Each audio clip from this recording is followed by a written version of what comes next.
Laura asked me to come, and when she described the poetry of Paul Laurance Dunbar as sublime, I thought she hit the nail on the head. That is exactly the type of description that the critics would use in today's world. Although, some time back, we didn't know very much about Paul Laurance Dunbar. I'll give you an example. When I went to college, or let's go back to my high school days, he was not in my high school textbook. His work was not displayed. When I went to college to become an English teacher, and I saved my 2 American literature textbooks all these decades, he is not in either one of them. So in either semester, Paul Laurance Dunbar was not mentioned. And indeed, when I got my first teaching job to be a high school English teacher, that textbook, put out by Forbes, Scott Forbesman, did not have Paul Laurance Dunbar in there either. So when I taught American literature to 11th graders, they didn't hear about Paul Laurance Dunbar. So I am delighted that the world has changed in this regard, and it is better. He was born of parents who had been enslaved in Kentucky, and at the end of June in 1872 in Dayton, Ohio. The marriage of the parents was not a happy one. The mother had brought into the marriage 2 children from a previous marriage, and indeed when Paul Laurance Dunbar's little sister was born, the mother left with the children. And the father died when Paul Laurance was about 12 years old, so he was really not a part of his life. We know him today as a poet, a novelist, and a playwright. So he was busy. And he wrote much of his work in Negro dialect. I know we don't use that term anymore in 2016, but that is the reference in the books. If you look up his work, that is the reference, that he was a Negro poet. And he wrote, as I said, much of his work in Negro dialect about the antebellum South, so before 1865. Those are the descriptions. He was the first Black American to gain international reputation. So his work was well known in Europe and in other parts of the world. When he was in high school, he was the only Black youngster in the high school, which is not that surprising. But it was interesting that the other students elected him as president of the High School Literary Society. And if you are at all familiar or have heard of a poet called Langston Hughes, another Black American poet, he too was selected by his classmates in 8th grade as the class poet. So when I heard some of you gentlemen make remarks about poetry, what poetry?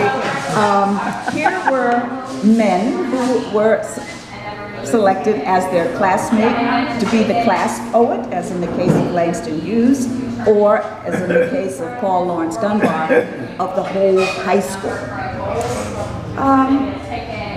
What can I tell you about him?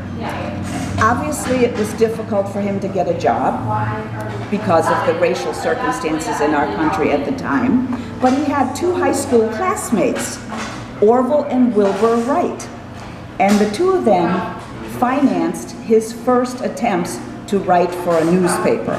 It was called The Tatler, and it was an African-American newspaper in Dayton, Ohio. And it didn't last very long, but at least the 2 brothers supported him and encouraged him, and they remained lifelong friends. Paul Laurance Dunbar wrote lyrics, the first African-American Broadway musical. And he wanted to go to law school but didn't have the money, so he became an elevator operator.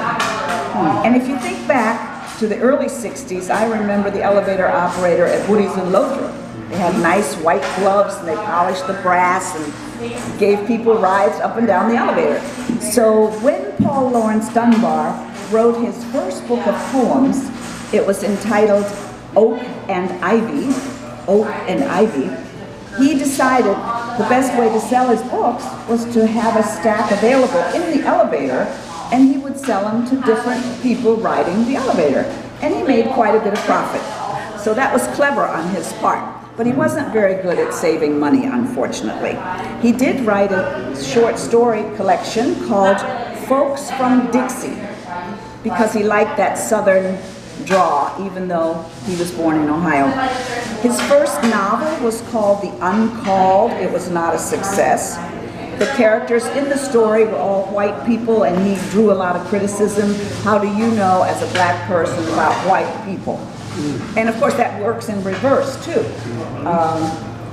I know when I told some of my friends who were black that I was coming at Cora's invitation to do some reading for you today, and since Paul Laurance Dunbar wrote a lot of his work in dialect, my black friends said, don't even try it. Girl, don't even go there.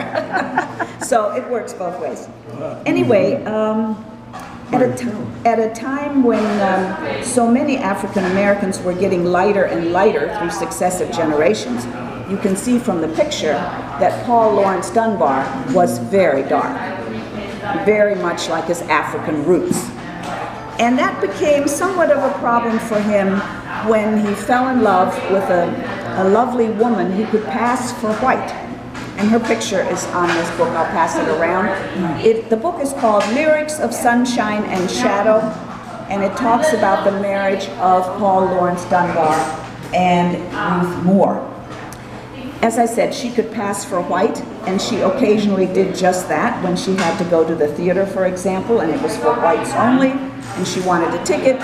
She was a white person.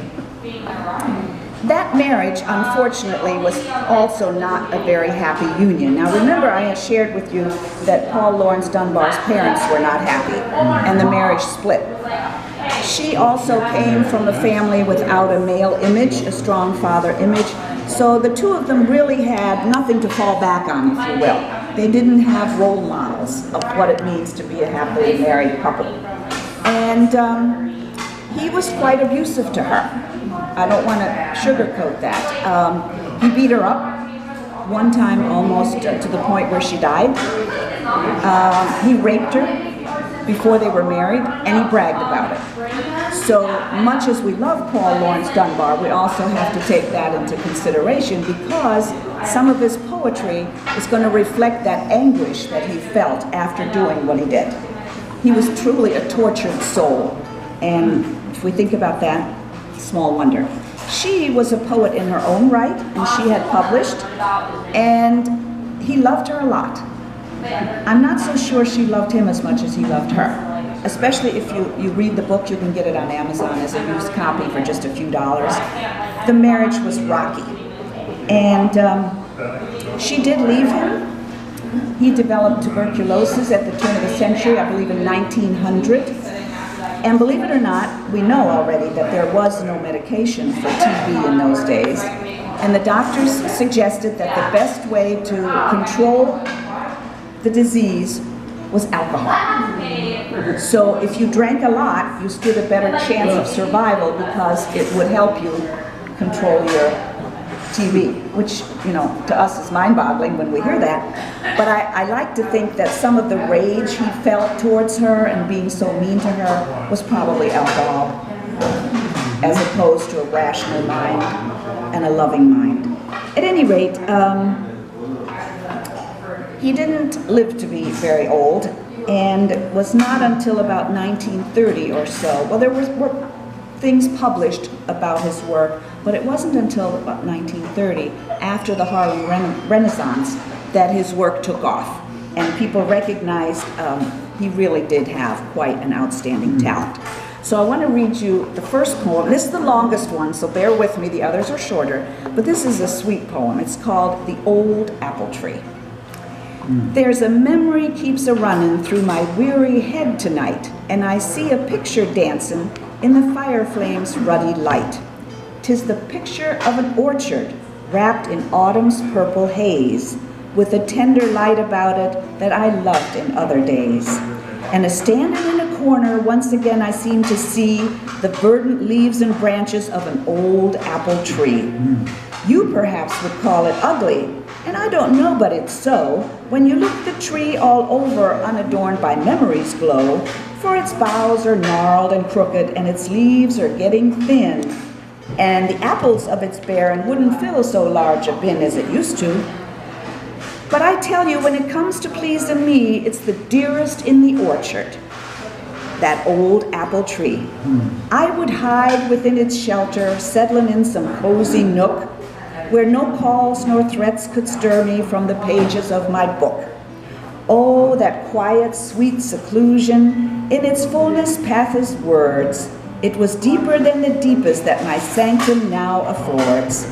Why, the jaybirds and the robins, they was hand in glove with me, as they winked at me and warbled in that old apple tree.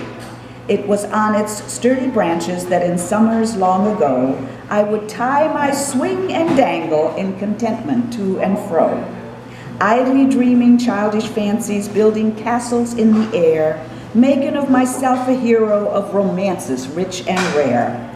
I can sheet my eyes and see it, just as plain can be, that same old swing-a-dangling to the old apple tree. There's a rustic seat beneath it that I never can forget. It's the place where I met Hallie, little sweetheart, used to sit, when we wandered to the orchard, so no listening ones could hear as I whispered sugared nonsense into her little willing ear. Now my gray old wife is Hallie, and I'm grayer still than she, but I'll not forget our courting 'neath the old apple tree. Life for us ain't been all summer, but I guess we've had our share of its witten joys and pleasures, and a sprinkling of its care. Oft the skies have smiled upon us, then again we've seen 'em frown, though our load was ne'er so heavy that we longed to lay it down. But when death comes a-callin', this my last request shall be, that they'll bury me and Hallie 'neath the old apple tree.